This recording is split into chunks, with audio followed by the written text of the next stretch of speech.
Soft haunting music fades in. Slow aerial footage of calm blue waters, sunlight glinting off the surface. Beneath, the faint outline of streets and foundations can almost be imagined. Beneath these waters lies a town. Not a ruin of ancient stone, but a community that thrived within living memory, with houses, schools, and laughter echoing down its streets. Today, its people are gone, its buildings demolished, and its story nearly forgotten. This is the tale of the town that was drowned to build a dam. Archival black and white images fade in. Church steeples, dirt roads, and neighbors gathered on front porches. In the mid-20th century, progress was the rallying cry of America. Rivers were harnessed, valleys flooded, and massive dams rose across the landscape. These projects promised electricity, flood control, and a future of abundance. But in some places, progress came at a cost measured not in dollars, but in memories.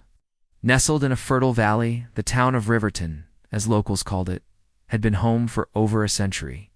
Generations farmed the land, raised their children, and built lives around the gentle river that curved through its heart. The river was a friend, a provider, till it became the reason for the town's destruction. Footage of rushing rivers and construction crews at work on a dam. Plans for the new hydroelectric dam were announced in 1952. Engineers promised power for thousands of homes and protection from devastating floods. For government officials, it was a triumph of modern engineering.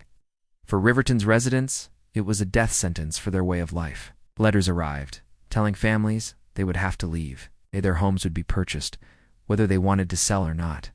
For many, the compensation barely matched the value of the buildings, let alone the generations of history embedded in the soil. Some fought the decision. Others packed their belongings in silence, knowing the battle was already lost. Slow pan across abandoned buildings, windows boarded, and streets empty. One resident, an elderly woman named Margaret Lewis, had lived in the same white farmhouse for 70 years.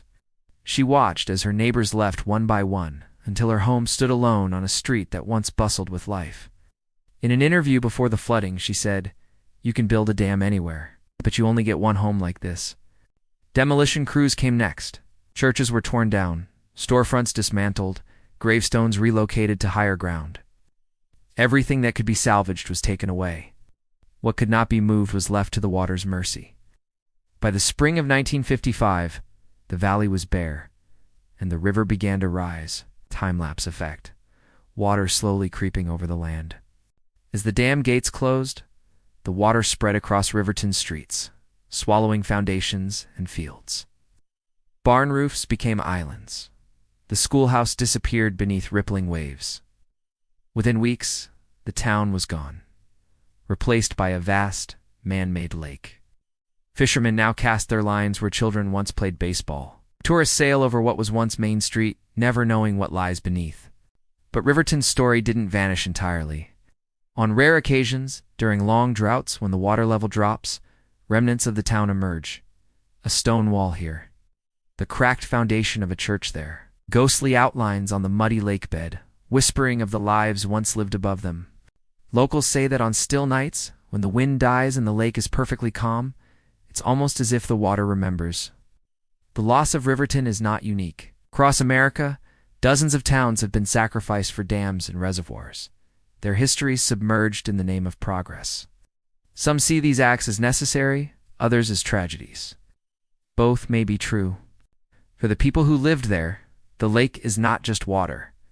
It is a mirror that reflects what was taken. You can build a dam anywhere, but you only get one home like this. Margaret's words remain the truest memorial to Riverton's fate.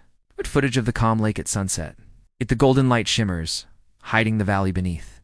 Places like Riverton remind us that history isn't always buried in the ground. Sometimes it sleeps underwater, waiting for someone to remember.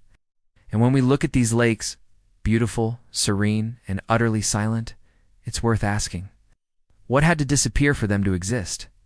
Music fades, screen fades to black. White text appears. Some towns die in silence. Others are drowned.